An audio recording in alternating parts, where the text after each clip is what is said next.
Thanks everyone for joining. I know people are jumping on.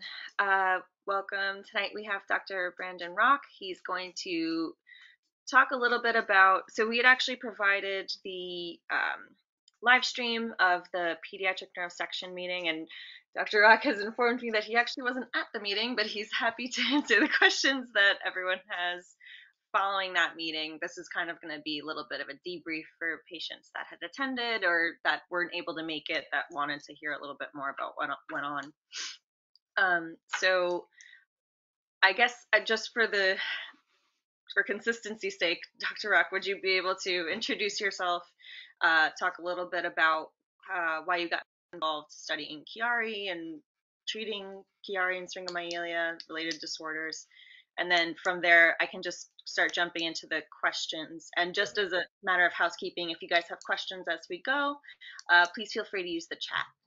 But with that, I'm gonna be quiet and let you kind of take the Okay, reins. so I'm Brandon Rocque. I'm Associate Professor of Neurosurgery, Pediatric Neurosurgery at University of Alabama at Birmingham.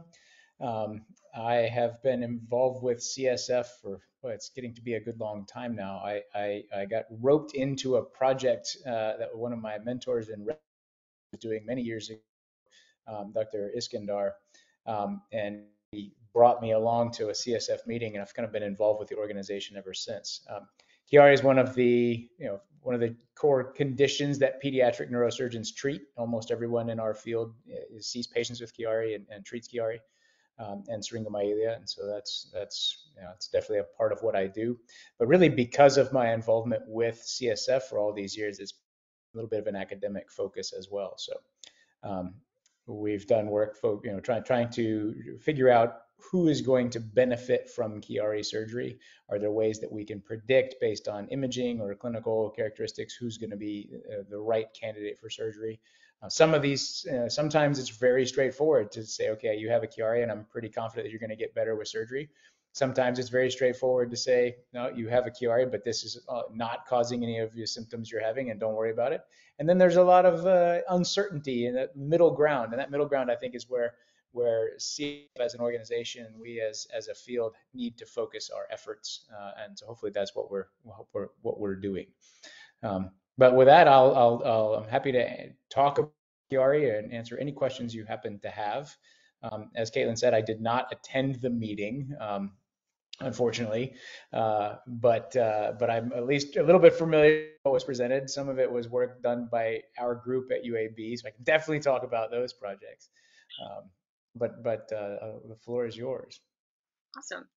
Yeah, there are a couple of questions that were specific to some of the UAB presentations, so I'd really like to get to those too. Just so everyone kind of who wasn't able to show up to that live stream is sort of oriented to it, there were different sessions focusing on different conditions. So there are a couple of questions in different areas. Obviously, the majority were in the Chiari session, but I'm going to start with a question about hydrocephalus, just in the interest of it being first. So there was a paper presented by Dr. Mark Proctor that had implied that imaging after a surgery doesn't really, at least statistically, change the practice of neurosurgeons in hydrocephalus. So the question is really, why would that be? Are images after surgery for hydrocephalus not useful? Why would that not change practice? Sure. So this is a question that we as a field have kind of been asking ourselves for quite some time. And that is, do we need to get CT scans, MRI scans, right, images of the brain on a routine basis for follow-up when the patient's not having any symptoms? So for some practices, that's very much part of the routine. You come in maybe every year, have a scan of the brain, check, make sure everything looks the same. It's reassuring, good to go. Other practices don't do that at all. They say, well, we're unlikely to find anything on that scan if you're not having any symptoms. So why bother with this imaging study, this CT or MRI scan? And the truth is that a lot of the times, if there are no symptoms, then it's very unlikely that we're going to find anything on that scan. And I think that's what Dr. Proctor's paper is showing, that for the vast majority of cases, when we do those surveillance imaging, studies in clinic, we check that CT scan on your routine visit. If you're doing well and having no problems, it's quite unlikely that we're going to find anything. But it's not a zero probability that we're going to find anything. And the argument for doing those images is that sometimes we see, okay, well, actually, your ventricles are bigger than baseline. So when we see that, right, then sometimes in my practice, I do get surveillance imaging. And so, for example, I see somebody who's got bigger ventricles, I go back to the family and say, okay, this is what's going on. Are you sure there are no symptoms? And sometimes it's like, well, in retrospect, okay, maybe school performance has declined a little bit, and maybe we do need to do something. Um, if you're going to act on bigger ventricles, if you find them, then I think it does make good sense to do that. Now, if your surgeon is somebody who's not going to do anything, if they say, okay, you're doing fine, so I'm going to just accept that you have slightly bigger ventricles, then I would agree that it doesn't make a lot of sense to do the imaging. But if you're going to say, okay, your ventricles are larger, I'm worried about shunt malfunction, I'm going to recommend an operation even if you're not having any symptoms, well, then it does make sense to do the imaging. And that's really something that's worth discussing with your surgeon. But I think that's the point of the paper is on a large scale, if we look at hundreds of patients, those surveillance imaging studies usually don't show anything. And that's kind of what we expect because you're not having any problems. But the goal is to find those minimally symptomatic or silent shunt malfunctions that might be causing problems that we don't necessarily pick up. Yeah, sure. Oh, a good question in the chat. What age and pain threshold might play into that decision for, I guess, follow-up surgery in the future? Well, so age is a good question, and we tend to do more imaging studies on younger kids just because the brain is developing, things are a lot more dynamic. We know that younger kids are more likely to have shunt failures than older children are. Your risk of shunt failure never goes away, but as you get older, it does decrease. Once you get out of essentially teenage years, adults do have shunt failures, but much less frequently than children do. So most people's practice is to kind of slow down how frequently they do surveillance imaging for hydrocephalus. Like, for example, in general, our practice what we do in our practice is an image every 6 the first year, and then about every year for the first of life, and then typically spread it out to every 2 years after that until teenage years, and then we graduate you to the adult world, and maybe they do imaging even less frequently then. Right. Now, pain is a good question because that makes things much more challenging. If you're somebody who has headaches a lot, and of course we know that people have headaches, people who don't have hydrocephalus have headaches. It's a very common problem. Migraines are a major issue, in the general population. So of course people with hydrocephalus have headaches too. So now it becomes a question of sorting out, is your headache hydrocephalus related or is it a migraine? And can we do anything with surgery to help with that headache? It becomes a much more challenging discussion about when do we need to do imaging? Is there a change in the character of your headaches? It doesn't really fit neatly into a protocol at that point. I think we have to be about making individualized decisions then. Sure. And then I guess I'm also going to just kind of steer this into the Chiari area as well, because I'm sure it's a relevant question. Imaging after a decompression surgery, is that also something that, again, I know that's not what this paper was, or maybe if you could just speak anecdotally, if that's something that would change your practice imaging in the future, depending on, I'm not making any sense. Yeah. Right. What's the role for an imaging study after Chiari decompression? Well, I think the question then it goes to what was the indication for the Chiari surgery to begin with? Because as we've already discussed, many people with Chiari don't have any symptoms, don't need surgery. But who are going to have Chiari surgery, well, there's a reason why you're having that surgery. One of those reasons, one of the common reasons, is presence of syringomyelia, so fluid in the spinal cord. if you're having Chiari surgery because of syringomyelia, we absolutely want to see that syringomyelia resolve. We want to see it get better. Now, the fluid doesn't always go away completely, but it definitely should decrease in size. So we want to see essentially what we call a decompression of the syrinx, where the fluid in the spinal cord has gone down to some extent. So if you have surgery because of syringomyelia, we are going to recommend postoperative imaging to make sure the syringomyelia got better. If you've had surgery because of symptoms like headaches or sleep apnea, something like that, well, as long as those symptoms get better, I personally don't think that there's much of a role for repeat imaging. And that's my practice as well. I don't always get post-op imaging on people who I've operated on particular symptoms unless those symptoms haven't gotten better or have gotten better for a while and then returned. Of course, in that case, I'm going to want to check on an imaging study. Perfect. A question in the chat, as far as syrinx is concerned, does having scoliosis play into getting those repeat images in your practice anyway?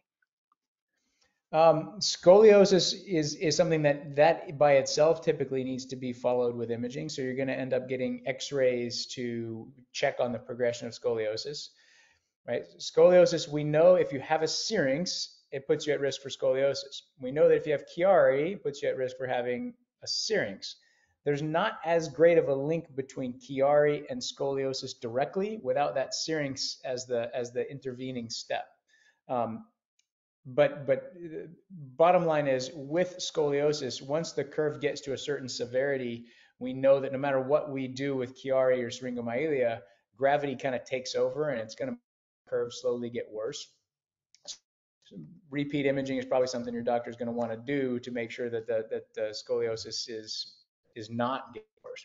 Right? Sometimes if this curve is not severe when you're diagnosed, we do the Chiari surgery, the scoliosis, the syringomyelia gets better, the scoliosis may stop progressing or potentially even get better.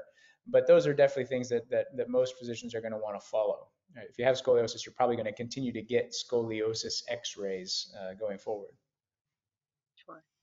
And then just to round this out, because this is a question we do get a lot, if there is a syringomyelia or a syrinx, does it need to be in a particular part of the spinal cord for you to operate? And what kind of operation would you probably end up doing depending on where it might be? Well, that's a good question. And with Chiari, the syrinx is typically in the upper part of the spine. So Chiari typically is associated with a cervical spinal cord syrinx, or potentially even a larger syrinx that takes up the entire spinal cord. But it usually does involve the upper part of the spinal cord preferentially, and then potentially progress down. It is uncommon to see a syrinx in the lower part of the spinal cord, so the lower thoracic spinal cord, that is just caused by a Chiari. Now that's not impossible, and if the situation is a patient with a Chiari and a lower thoracic syrinx, well, that may very well be the reason for the syrinx, but that's definitely much less common. On the other hand, there's a phenomenon called spinal cord tethering, which sometimes can happen because of different types of spina bifida, spinal lipomas, problems with a tight filum terminale. It's kind of beyond the scope of a talk on Chiari, but that typically is more associated with a lower cord syrinx. So I guess the bottom line is, if the syrinx is in the lower part of the spinal cord, it may be because of the Chiari, but it's also worth to potential other problems that may be causing that. Okay, so I'm going to move into the more Chiari-focused session that they had. During the session, there was a presenter that had said that the cerebellar tonsils tend to move back up over the life of a pediatric Chiari patient. So there's kind of two questions here. So one, is it possible that a Chiari can, quote, go away as someone's child gets older? Why does this happen? And I'm going to start there before I go on to the next one. Yeah, so we know that. So Chiari is the phenomenon where the bottom part of the cerebellum, so cerebellar tonsils, are outside of the foramen magnum, right, the large hole at the base of the skull.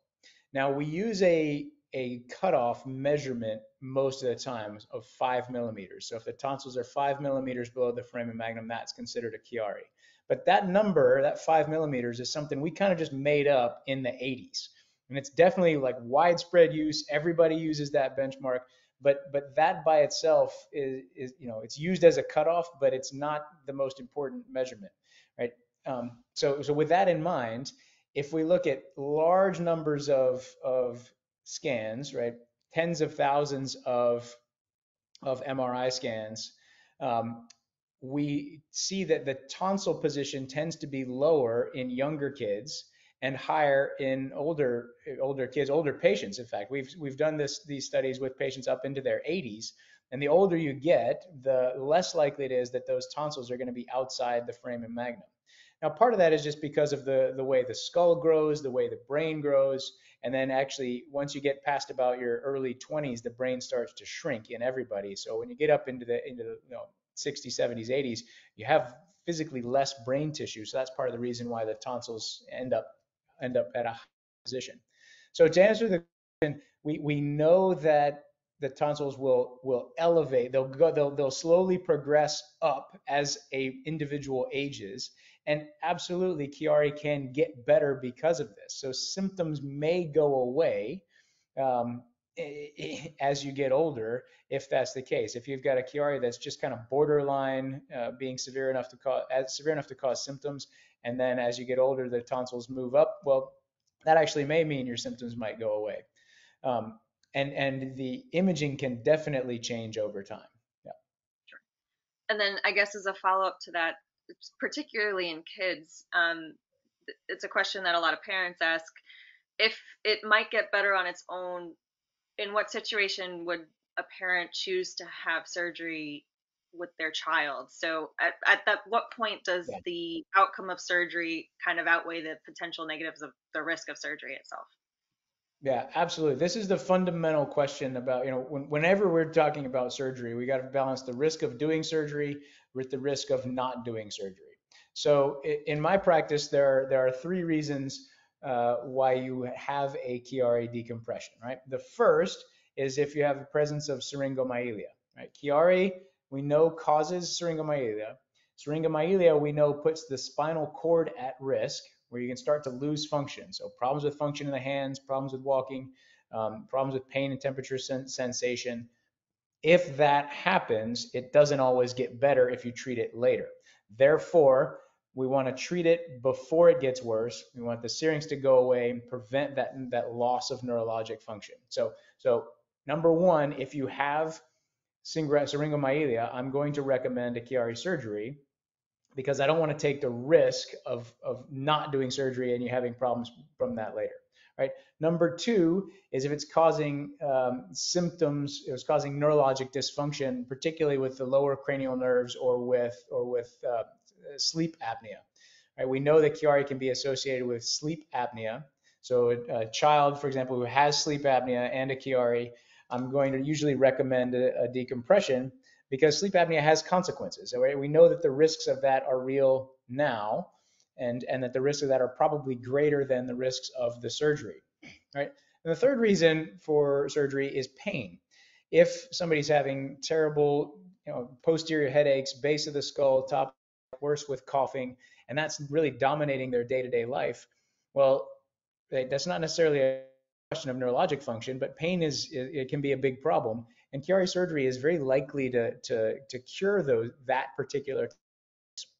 So yes, you could definitely say let's wait and see if it gets better with time. But if the pain is severe, interfering with your daily life, well, that's probably a reason to go ahead with surgery. Now, if you have those kind of headaches and they're not that bad and they don't bother you that much, then my recommendation would absolutely be to wait and see if it gets better with time. And what another one of the keynote speeches in the Chiari session, they talked a lot about that tonsil position, which you mentioned was kind of arbitrary, that it's a bad measurement for diagnosis. So I guess the begs the question of, are there other measurements that are probably better, and how do you regularly screen for those, and what do they generally predict? Yeah. So there are no better, unfortunately, and that's some of the work that we've done. It's there are not good radiological measurements or anything that we can see on a scan that is going to reliably predict who's going to either have surgery or get better from surgery, right? Those questions are about what symptoms are you having.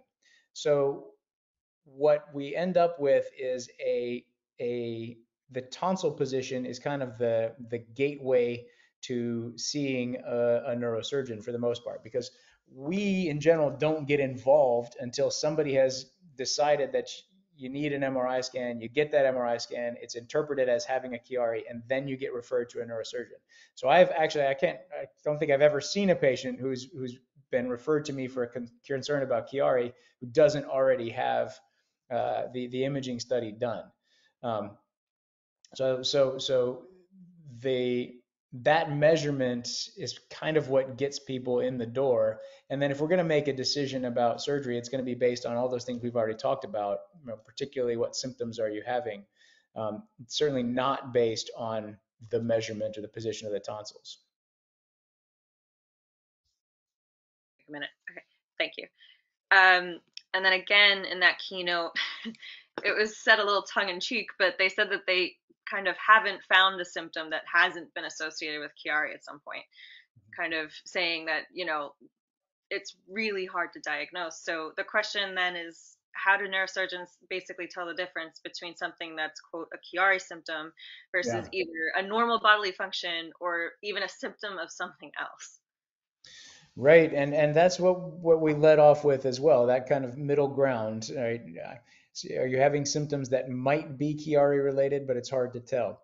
So the answer to that question is there are definitely things that we know will very likely get better with surgery, right? So most classically, if you have that posterior tussive headache, right, it happens when you cough, it's at the base of the skull, top of the neck, that reliably gets better with the Chiari decompression operation, right? And we know this from many series published in the literature. Everybody's, all the physicians have the experience with these patients who do really well with that operation for that reason. We know that syringomyelia tends to get better when you decompress the Chiari. Other symptoms, right? There are countless other symptoms that people will that will be the thing that bothers them the most, right? That's what they're complaining of. That's what they notice. And they may also have a Chiari, but the problem is what we don't know is that those symptoms will reliably get better with Chiari surgery. So that tongue-in-cheek comment, right? There's all kinds of symptoms that have been associated with Chiari. What we as a field don't understand yet is which of those are going to get better if we operate. Now, Chiari, remember, it's present in about 1% of the general population. That's adults, right? It's probably more like 2 or 3% of children. So it doesn't 1% doesn't sound like a lot, but 1 out of every 100 people has tonsil position 5 millimeters below the foramen magnum or more. That's a lot of people, and so a lot of things have, there's symptoms that people have, and they happen to also be found to have Chiari. And then we have this question: are your symptoms related to Chiari or not? And we've got to make it, an individual judgment call in each of those cases. Really good point. And then obviously you knew this was coming. There was a point counterpoint session where they talk about opening the dura versus not opening the dura. So before we kind of get into the nitty gritty of it, why would a surgeon open the dura, and what are the potential complications if you do and do not? Sure. So our goal in Chiari surgery is to decompress, right? What the problem that as far as we know, the fundamental problem is there is brain tissue in that opening, right? You've got a foramen magnum and you got brain tissue in it. So there's not enough space for the spinal fluid to move in and out of the skull with every heartbeat. And that's what we think causes the symptoms of Chiari. So if we can make that space just a little bit larger, so there's enough room for the fluid to move, that should solve the problem, right? So if we do that, if we just take off the bone, that might solve the problem, but it might not. If we open the dura, that might solve the problem. Right? opening the dura is going to give you a higher likelihood that you make still more space, right? So opening the dura is going to give you a higher likelihood of symptom resolution, probably, but it's going to come with a higher cost of complication because opening the dura makes the surgery harder, longer, etc.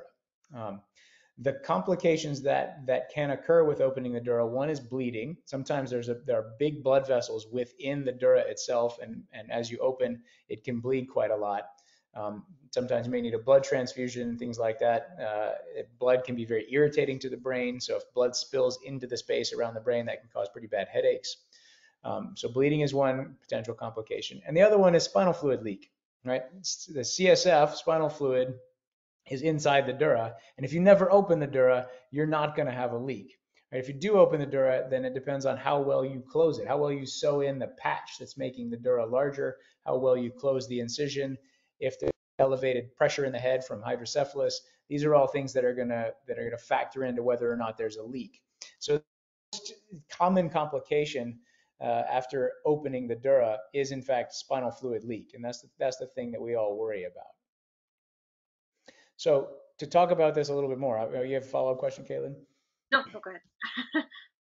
Well, there's more, but did you want to say anything before I move on? So sometimes it's not just a lack of space, but there's also a membrane that's blocking the flow of spinal fluid out of the fourth ventricle and into the space around the spinal cord. That membrane, we know from a series done by Dr. Oakes, one of my former mentors, is now retired. That's present in about 8% of the Chiari population. So fair number, right? That's about 1 in 12. If that membrane is present and you do not open that membrane, then the symptoms are unlikely to get better. And there's no way to know that it's there without going inside the dura and actually spreading the tonsils apart and looking into the fourth ventricle and checking for that.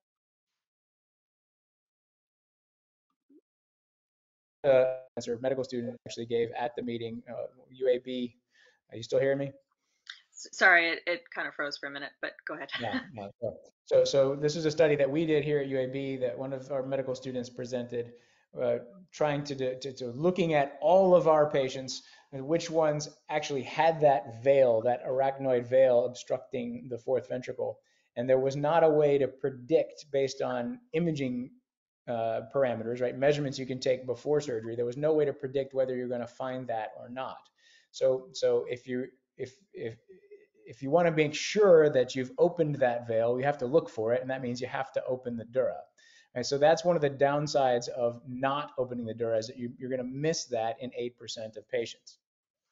Now, Dr. Oakes always said, what's that?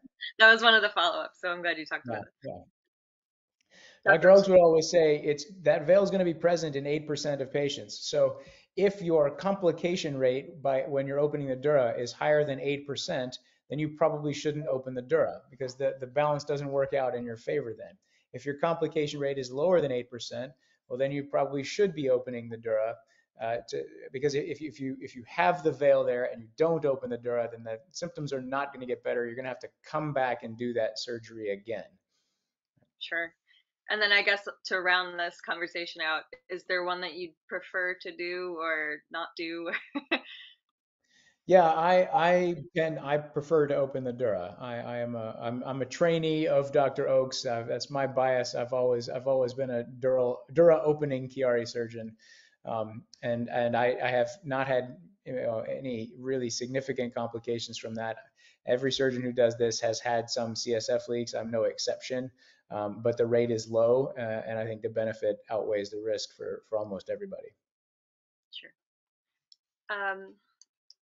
Similarly to that veil that you were talking about in that fourth ventricle area, there was a med student that had presented from Weill Cornell talking about stenting, fourth ventricular subarachnoid stenting for persistent syringomyelia. So you talk about those symptoms not getting better. In this case, syringomyelia is kind of like that. But to start with, what is a stent, like being really simple, and what is it supposed to do in this situation? Yeah. So a stent is a tube. Very simply, it's a small plastic tube, and what it's going to do is allow spinal fluid to move through the tube to well, relieve any a blockage of spinal fluid. So as we've just discussed, it's important to make sure that the spinal fluid can get from the fourth ventricle to the space around the spinal cord. That's the fundamental problem in Chiari, as far as we know, is that there's an obstruction of the way that spinal fluid is moving. So in most people, simply opening up, making more space, right? That's going to solve the problem. Some people may have that veil, right? You need to open the veil to solve that problem. In still other people, there may be so much tissue there that even opening up that veil doesn't, it can still be plugged. Or perhaps even more commonly, somebody who's had a successful Chiari surgery and then has a recurrence of the symptoms. Well, that may very well be because the tonsils have scarred together and they've closed down that space again, and the spinal fluid can't get out. So a stent, very simply, is a tube where we place one end in the ventricle and the other end goes in the subarachnoid space, the spinal fluid space around the spine. We stitch it in place right there so that it doesn't go anywhere, and then the spinal fluid can move in and out of that tube, right, between the ventricle and the space around the spine with every heartbeat, and that should solve the problem. It's a really good treatment. I like it a lot. I've used it several times for really tough patients who've had a recurrence of their symptoms. I think it works quite well. That's great. And I will quickly plug her and say I think she was the one who won the Chiari Award that we gave this year. So that was a great thing. Yeah. But really quickly, I know there's not a lot known about the how it works, but in what way would that make a syrinx kind of go away? Well, yeah, you're right that we don't have a really clear understanding of why a syrinx forms, so it can't be too definitive on this. But again, best knowledge is that if the spinal fluid can't move in and out of the foramen magnum with each heartbeat, that blockage leads to some kind of a change in the spinal fluid, the way it moves around the spine, the spinal cord, and that's why a syrinx forms. So when you take away the blockage, allow the spinal fluid to move in and out of the head with each heartbeat, that takes away the whatever it is that's causing the fluid to build up in the spinal cord. Right, so maybe that's just decompressing the Chiari, or maybe it's putting in that stent, allows the fluid to move and then solve the problem. Yeah, I know. That was good considering. This next one's my favorite personally because of what I studied in school, but there were several presentations that showed that social and economic issues can impact the time to getting to treatment for neurosurgical disorders. Hydrocephalus was one that was implicated, epilepsy, among others. So how and why would social and economic differences impact treatment and severity of symptoms? I know UAB actually had a presentation around this, so you speak to it. Yeah. Well, we know that your health is determined not simply by your interactions with doctors, right? Health is a global phenomenon that has a lot to do with where you live, what your living conditions are, what kind of social support you have, how much stress you have in your life. All of these things affect your overall health. So that's true. That's true when it comes to hydrocephalus, epilepsy, Chiari, etc. And so we know that people have what we call adverse social determinants of health. So things like poor access to transport, or poor access to quality food, perhaps poor access to clean water. All of these things affect your overall health. They can affect how quickly it is that you recognize symptoms, how quickly it is that you make it to the doctor, right? If finances are a huge issue and you're working 3 jobs to feed your family, and you have a child who's saying, "Well, my head hurts all the time," right? Well, it's really hard to get time to come in to see the doctor, right? A lot of times, work schedules may be unpredictable, and so you can't make an appointment for a physician a month away because you don't know what your work schedule is going to be like, right? That's going to affect how quickly you get seen, how quickly you get um,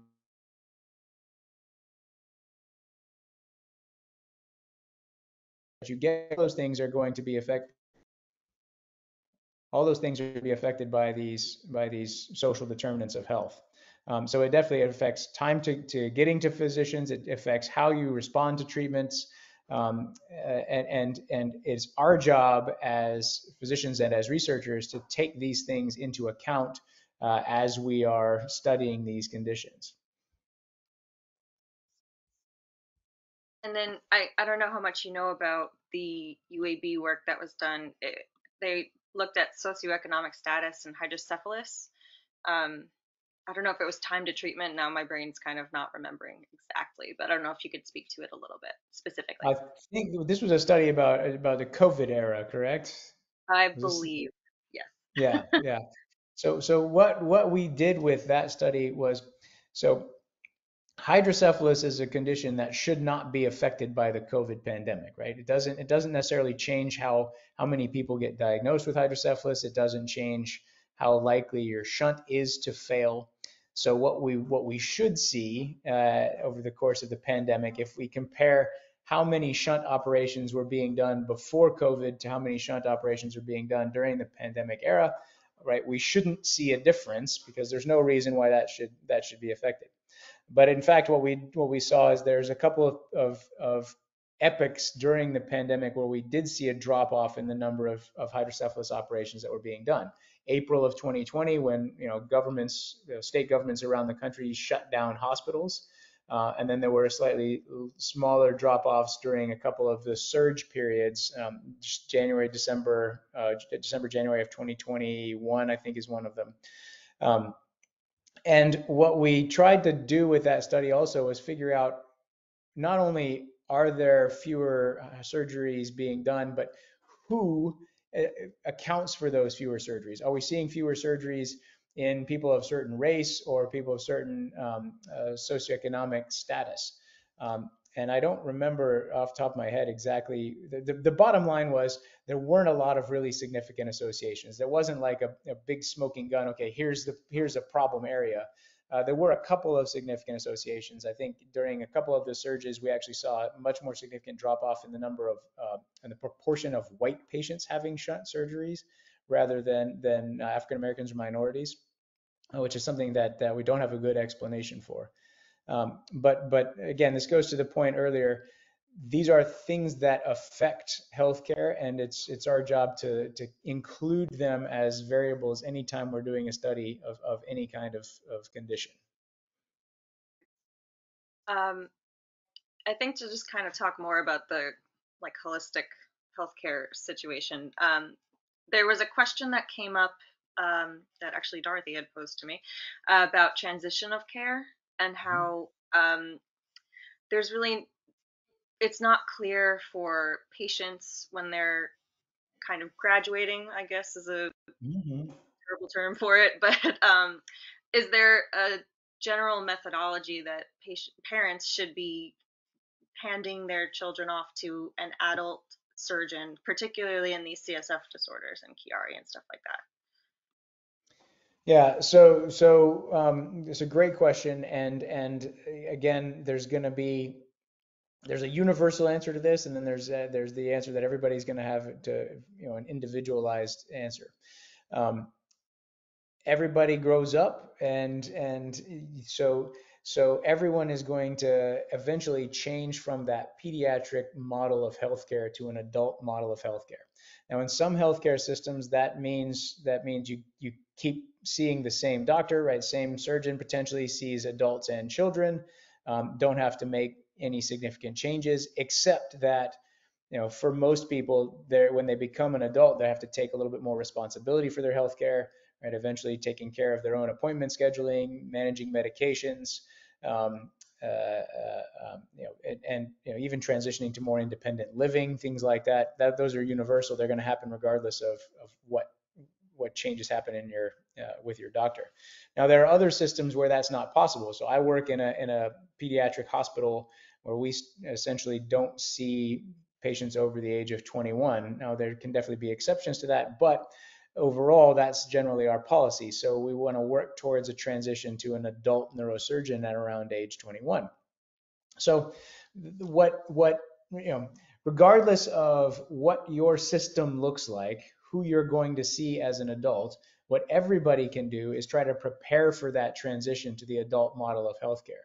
And that means usually we want to start at around age 14, thinking about these changes that are going to come, thinking about taking a little bit more responsibility for, for medication management, for appointment keeping, um, for whether it's taking your medications, knowing what your shunt failure symptoms might be, etc.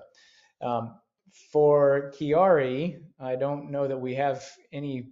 If we've made any significant resources around this yet, we probably need to do that. I will plug, however, that for hydrocephalus, the Hydrocephalus Association partnered with the ASPNs, the American Society of Pediatric Neurosurgery, and we have created a hydrocephalus transition resource that's available on the Hydrocephalus Association website. It's essentially a document, a couple of pages that really it prompts you to record the key things that your new adult neurosurgeon is going to want to know about you and your hydrocephalus, and that when they assume care from the pediatric team, if you are making that transition.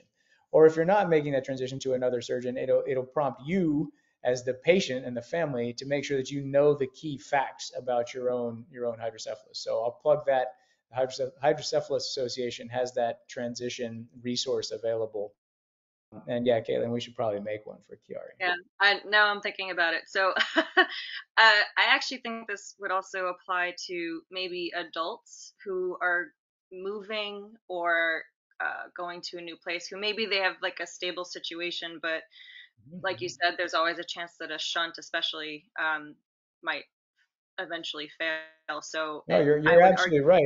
It would be very relevant for adults to have, regardless of transition, right? Transition to a different healthcare system, if that's a move, or having that knowledge about your own condition, for whether it's for hydrocephalus or Chiari, is going to be important. Yep.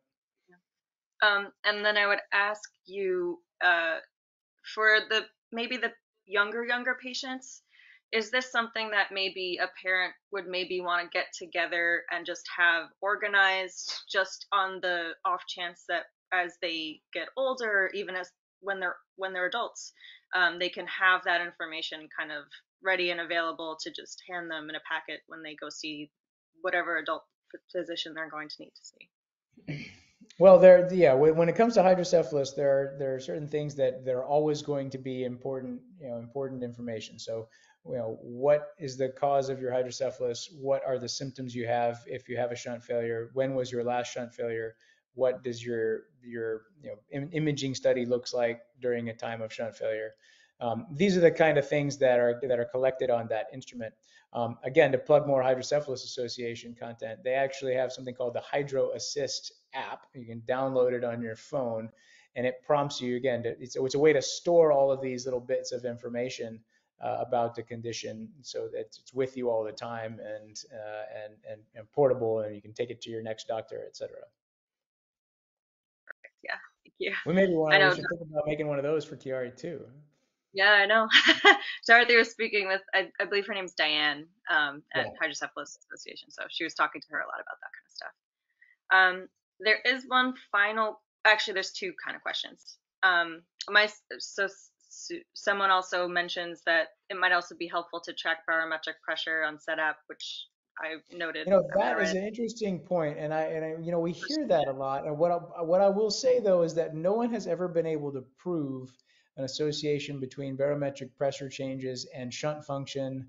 Um, you know, non-related to hydrocephalus, but brain aneurysms. There's been a lot of theories about these things following weather patterns and pressure changes, and we've looked, but we haven't found a solid association there. So now, if you're someone with hydrocephalus and you make these observations about yourself, I'm not going to tell you that it's wrong.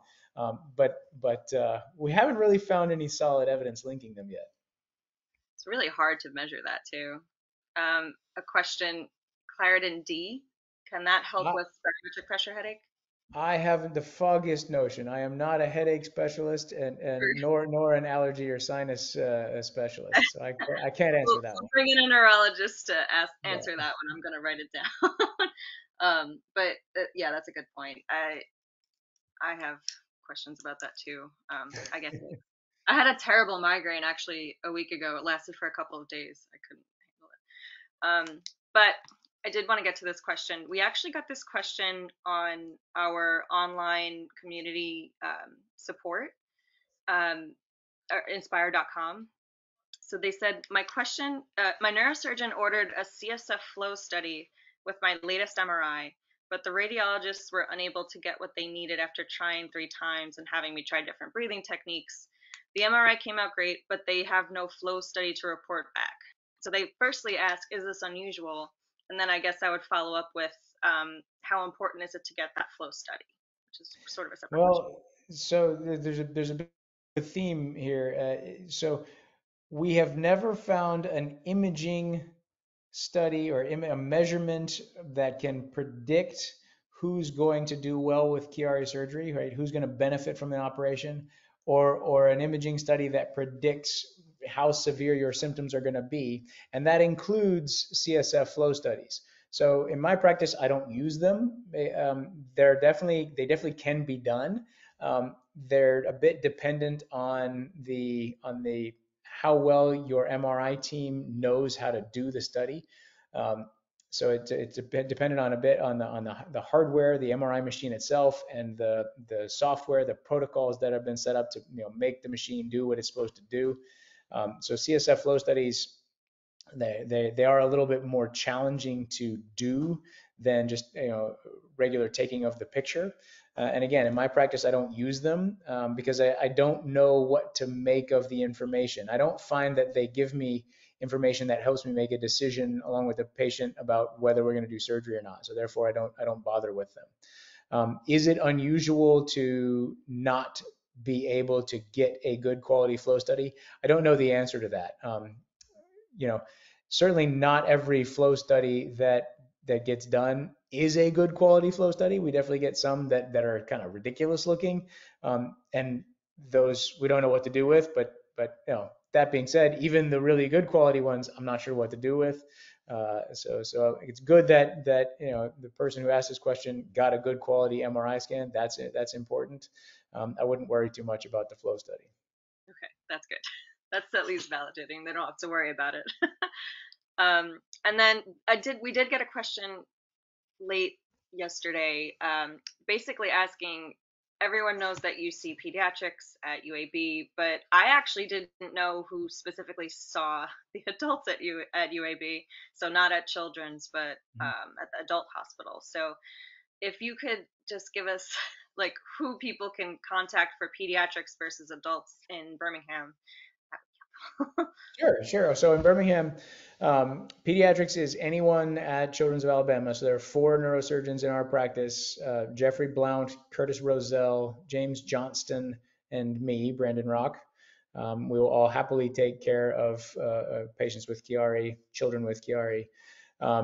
In adult neurosurgery at UAB, I know Mark Hadley, Kristen Riley, Danny Harmon, Mary Okor, all of them I know see Chiari patients. There are probably others as well. There are all 4 of us in the pediatric hospital do. There's about 15 adult neurosurgeons, and I'm guessing that there are several others who would see Chiari as well, but I don't know for sure.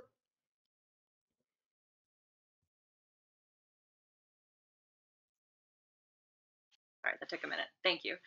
And then I guess we can round this out because we're coming up to time. How can people get in touch with you? How can they bring their child if they need to be um, seen? Absolutely. So to make an appointment with me, it's a referral from your pediatrician.